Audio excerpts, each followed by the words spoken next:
ನವರಾತ್ರಿ ಹಬ್ಬ ಬಂತು. ನೈವೇದ್ಯಕ್ಕೆ 9 ದಿನಾನು ಏನೇನಪ್ಪ ಮಾಡೋದು ಅಂತ ತಲೆ ಕೆಡಿಸ್ಕೊಂಡಿದ್ರೆ ನಾನು ತಗೊಂಡು ಬಂದಿದ್ದೀನಿ ನವರಾತ್ರಿಗೆ ವಿಶೇಷವಾಗಿ 9 ದಿನಾನು ಮಾಡುವಂಥ ನೈವೇದ್ಯಗಳ ರೆಸಿಪಿಗಳನ್ನು. ನಮಸ್ತೆ, ವೆಲ್ಕಮ್ ಟು ಶಿವಮೊಗ್ಗ ಕಿಚನ್.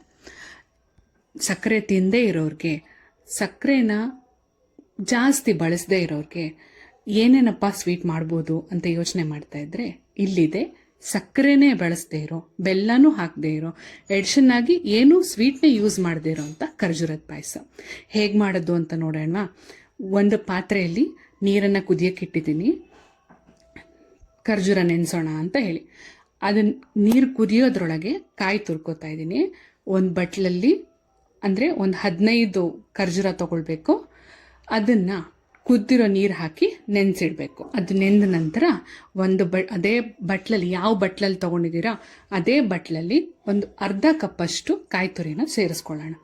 ಎರಡನ್ನೂ ಸೇರಿ ಮಿಕ್ಸಿ ಜಾರ್ಗೆ ಹಾಕಿ, ತುಂಬ ನುಣ್ಣಗೇನು ಬೇಡ, ಒಂದು ಸ್ವಲ್ಪ ತರಿ ತರಿ ಇದ್ರೂ ಪರವಾಗಿಲ್ಲ, ಆ ಥರ ರುಬ್ಕೊಂಡು ಬರೋಣ. ಆ ನೆಂದಿರೋ ನೀರನ್ನು ವೇಸ್ಟ್ ಮಾಡೋದು ಬೇಡ, ಅದನ್ನೇ ನೆಂದಿರೋ ನೀರನ್ನೇ ಹಾಕ್ಬಿಟ್ಟು ರುಬ್ಕೊಂಡು ಬಂದರೆ ಆಯಿತು. ಅದು ರುಬ್ಬಿದ ನಂತರ ಒಂದು ಪಾತ್ರೆಯಲ್ಲಿ ಸ್ವಲ್ಪ ತುಪ್ಪ ಹಾಕ್ಕೊಂಡು, ಸ್ವಲ್ಪ ಅಂದರೆ 1-2 ಸ್ಪೂನ್ ತುಪ್ಪ ಹಾಕ್ಕೊಂಡು ಅದಕ್ಕೆ ಡ್ರೈ ಫ್ರೂಟ್ಸ್ಗಳನ್ನು ಸೇರಿಸಿ ಹುರ್ಕೊಳ್ಳೋಣ. ಫಸ್ಟಿಗೆ ಗೋಡಂಬಿ ಹಾಕ್ತಾಯಿದ್ದೀನಿ. ಆ ಗೋಡಂಬಿ ಸ್ವಲ್ಪ ಕೆಂಬಣ್ಣಕ್ಕೆ ಬರಬೇಕು. ಅದು ಬಂದ ನಂತರ ಅದಕ್ಕೆ ಒಂದು ಸ್ವಲ್ಪ ಒಣ ದ್ರಾಕ್ಷಿ ಸೇರಿಸಿ ಹುರಿದಿರೋ ಪಾತ್ರೆಗೆ ನಾವು ರುಬ್ಬಿರೋ ಅಂಥ ಮಿಶ್ರಣನ ಸೇರಿಸ್ಕೊಳ್ಳೋಣ. ಅದು ಹಸಿ ವಾಸನೆ ಹೋಗಬೇಕು ಅದರದ್ದು, ಅಲ್ಲಿವರೆಗೂ ಅದು ತುಪ್ಪದ ಘಮ ಬರಬೇಕು, ಅದಕ್ಕೆ ಸೇರ್ಕೋಬೇಕು. ಅಲ್ಲಿವರೆಗೂ ಅದನ್ನು ಸೇರಿಸಿ ಚೆನ್ನಾಗಿ ಫ್ರೈ ಮಾಡ್ಕೊಳ್ಳೋಣ ತುಪ್ಪದಲ್ಲಿ.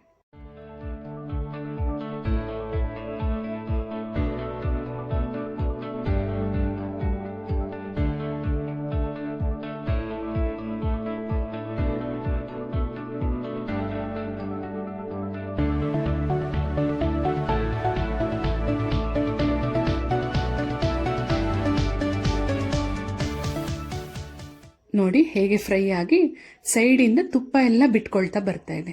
ಇವಾಗ ನಾವು ಯಾವ ಕಪ್ಪಲ್ಲಿ ಖರ್ಜೂರ ಕಾಯಿ ತುರಿ ತೊಗೊಂಡಿದ್ವೋ ಅದೇ ಕಪ್ಪಲ್ಲಿ ಅಳತೆ ಮಾಡಿ 3 ಕಪ್ಪಷ್ಟು ಹಾಲು ಹಾಕ್ತಾ ಇದ್ದೀನಿ. ನಿಮಗೊಂದು ಸ್ವಲ್ಪ ತೆಳ್ಳಗೆ ಬೇಕು, ಇಲ್ಲ ಚೂರು ನೀರಾಗಿರಬೇಕು ಅಂತ ಹೇಳಿದ್ರೆ ಇನ್ನೊಂಚೂರು ಹಾಲು ಸೇರಿಸ್ಕೊಂಡ್ರು ನಡೆಯುತ್ತೆ. ನಾನು ರುಬ್ಬಿರೋ ಅಂಥ ಮಿಕ್ಸಿ ಜಾರ್ಗೆ ಮತ್ತೆ ಉಳಿದಿರೋ ಹಾಲನ್ನು ಹಾಕ್ಕೊಂಡು ಅದರಲ್ಲಿ ಅಂಟ್ಕೊಂಡಿರೋ ಅಂಥ ಮಿಕ್ಸ್ಚರ್ನ ಸೇರಿಸಿ ಮತ್ತೆ ಕಲಿಸ್ತಾ ಇದ್ದೀನಿ. ಅದಕ್ಕೆ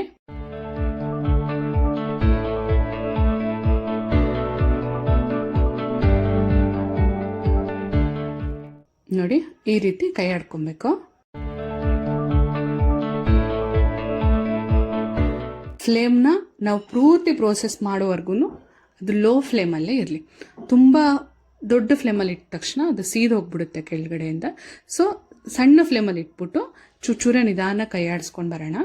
ನಾವು ನೆನೆಸಿಟ್ಟಿರೋ ಅಂಥ ಒಂದು ಚೂರು ನೀರು ಉಳಿದಿದ್ರೆ ಅದನ್ನು ಸೇರಿಸ್ಕೊಳ್ಳಿ, ಅದನ್ನು ವೇಸ್ಟ್ ಮಾಡೋದು ಬೇಕು.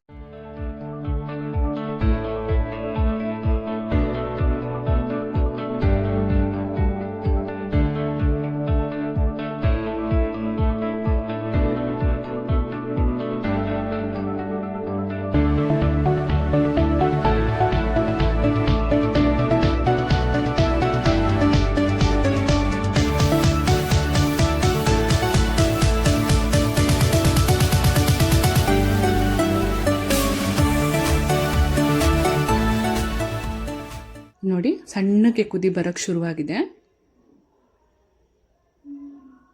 ಅದೊಂದು 2 ನಿಮಿಷ ಕುದ್ದ ತಕ್ಷಣ ಅದಕ್ಕೆ ಕೊನೆಯಲ್ಲಿ ಏಲಕ್ಕಿ ಪುಡಿನ ಸೇರಿಸ್ಕೊಂಡ್ರೆ ನಮ್ಮ ಶುಗರ್ಲೆಸ್ ಅಥವಾ ಸ್ವೀಟನ್ನೇ ಹಾಕದೇ ಇರೋವಂಥ ಖರ್ಜೂರದ ಪಾಯಸ ರೆಡಿ ಆಗುತ್ತೆ.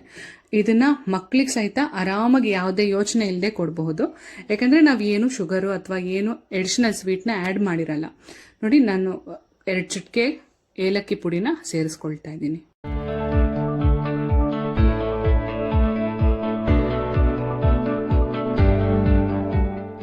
ಏಲಕ್ಕಿ ಪುಡಿ ಹಾಕಿ ಕೊನೆಯಲ್ಲಿ 1-2 ಸರಿ ಮತ್ತೆ ಕೈ ಆಡಿ ಸರ್ವಿಂಗ್ ಬೌಲಿಗೆ ಹಾಕಿದರೆ ರೆಡಿ.